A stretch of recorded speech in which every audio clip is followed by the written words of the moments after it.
जैसे ही हम माता पिता बन जाते हैं, हम चाहते हैं कि हम हमारे बच्चों को दुनिया की सारी खुशियां दे दें। जितनी भी सुविधाएं हैं हम उनके लिए लाना चाहते हैं।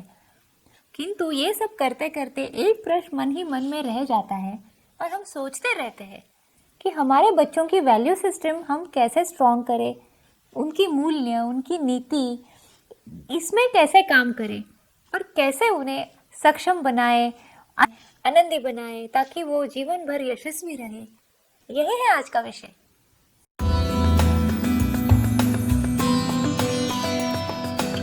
नमस्कार, मैं डॉक्टर कलिका। पूर्ण जागृति के अपने चैनल में आप सबका भरपूर स्वागत है। आज मैं आपको अजय के बारे में बताने वाली हूँ। अजय एक 16 साल का लड़का है और उसके माता पिता उसे मेरे यहाँ समुपदेशन के लिए, काउंसलिंग के लिए ले आए थे।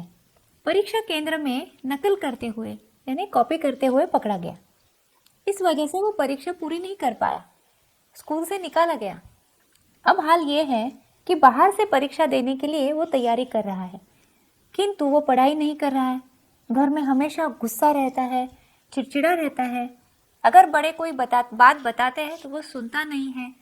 मानो सारी दुनिया से वो चिढ़ सा गया है और स्वयं का भी कुछ सोच नहीं रहा है।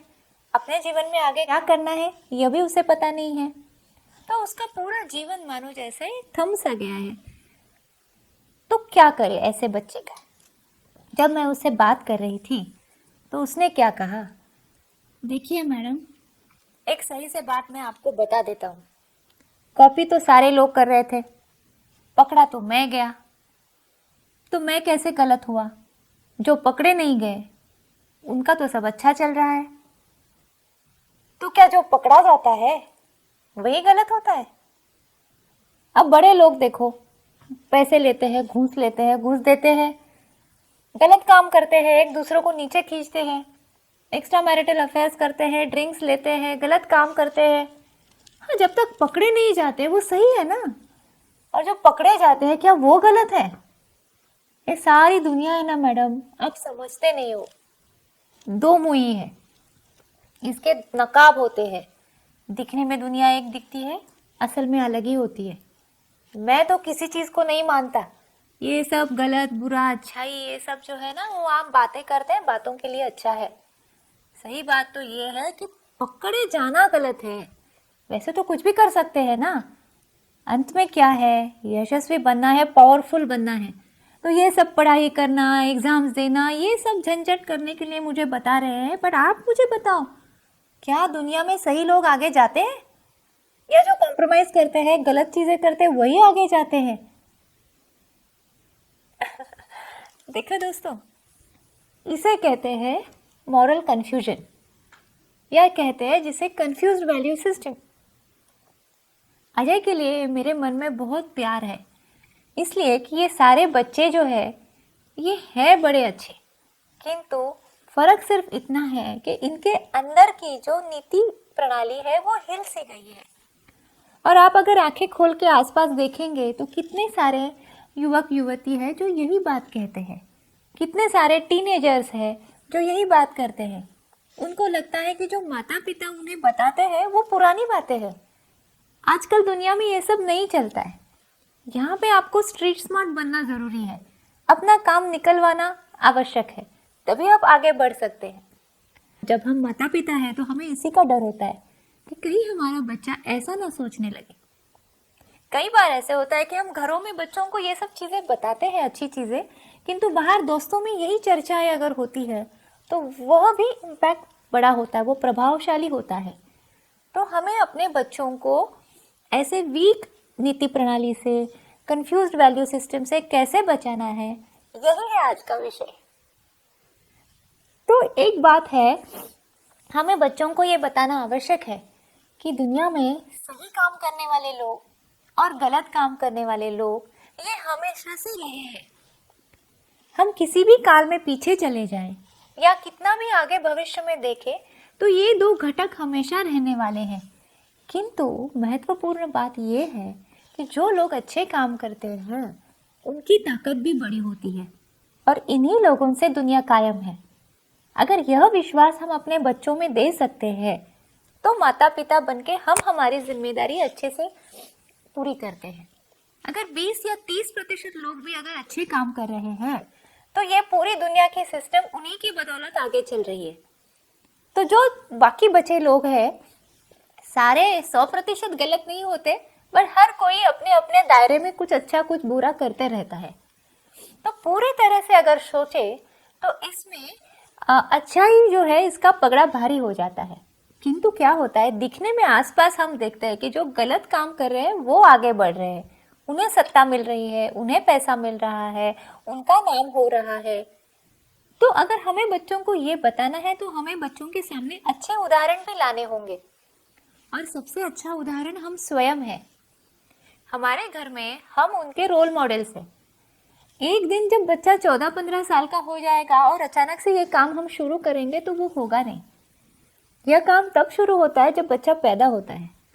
धीरे धीरे उसके लिए हम आईने की तरह होते हैं और वो हमें देख देख के, हमारे परिवार के लोगों को देख देख के, समाज को देख के बच्चा बड़ा होता है। और जब अगर हम उनके रोल मॉडल बनते हैं तो ना कि सिर्फ हमारे बच्चे, हमारे आसपास रहने वाले बच्चे, बच्चों के दोस्त, सभी बच्चे जो है वो हमें देखते हैं और ये हमारी एक कलेक्टिव, एक सामूहिक जिम्मेदारी बन जाती है। तो ये रोल मॉडल बनना बहुत ज़रूरी है। इसीलिए अगर हमें विश्वास अच्छाई में है तो वह विश्वास हम बच्चों में ला सकते हैं। इसके बाद जो महत्वपूर्ण मुद्दा आता है वो यह है कि सक्सेस किसे कहे, यशस्वी किसे कहे।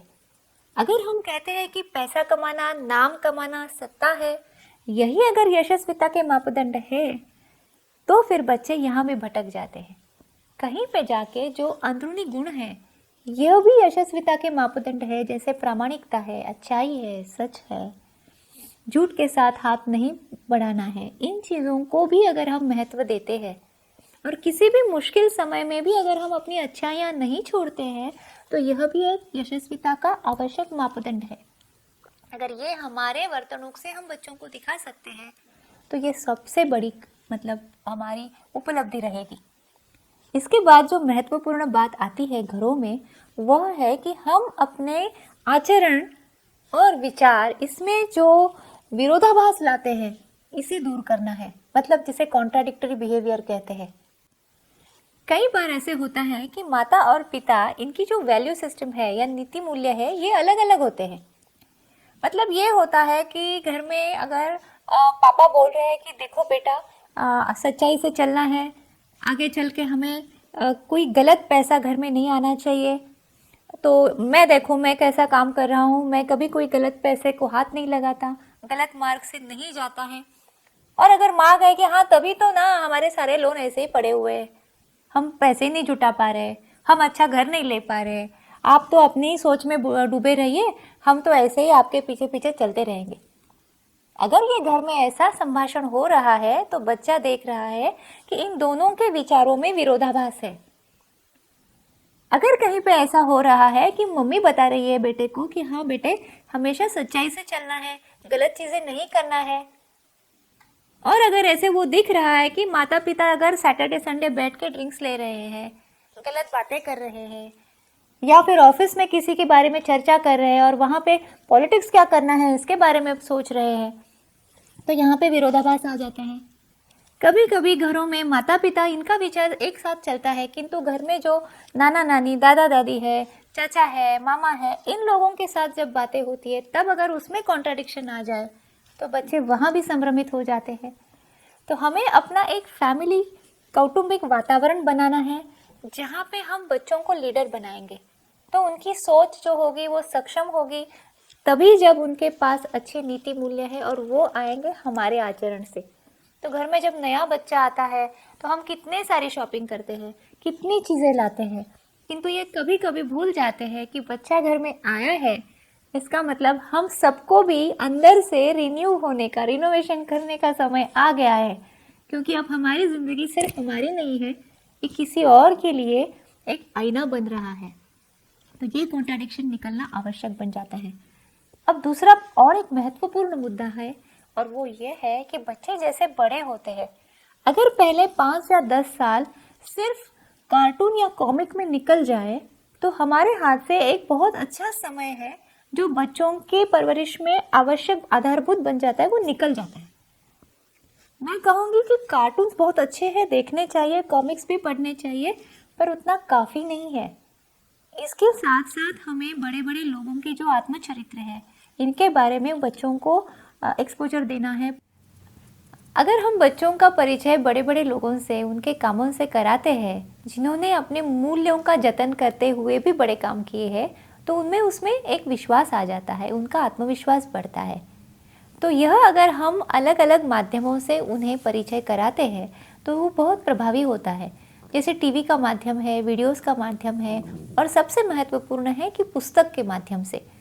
इससे उनको पढ़ने की आदत भी लग जाती है, चिंतन करने की भी आदत लग जाती है। इसी के साथ जो और आवश्यकता जिस बात की है वह है कि हम उनके साथ हमेशा संवाद बनाए रखें। बचपन से लेकर आज तक अगर हम उनसे सिर्फ ऊपरी बातें करें तो वो काम नहीं करता। हमें उनके अंदर जाके उनकी अंदर की दुनिया के साथ एक रिश्ता कायम करना है, जहाँ पे वो क्या सोचते हैं, क्या फील करते हैं, उनकी भावनाओं और विचारों के साथ हमें जुड़ना है।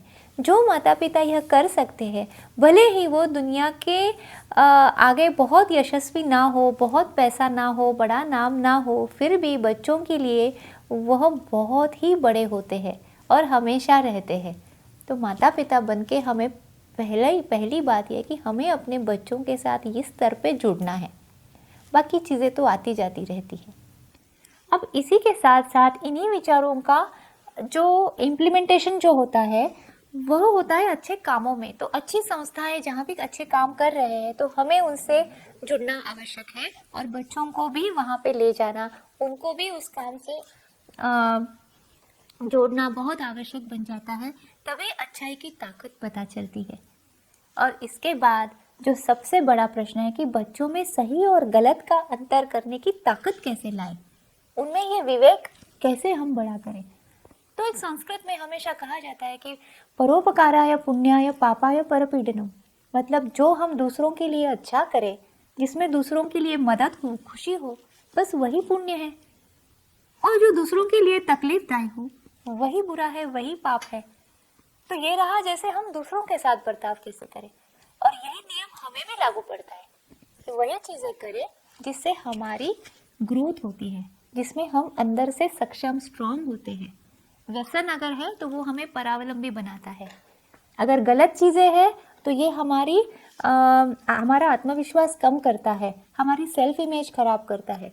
तो ऐसा वर्तन जो हमें भी अंदर से खोखला बनाए वो गलत है, और ऐसा वर्तन जो हमें स्वयं के लिए आदर बढ़ाए वह वर्तन अच्छा है।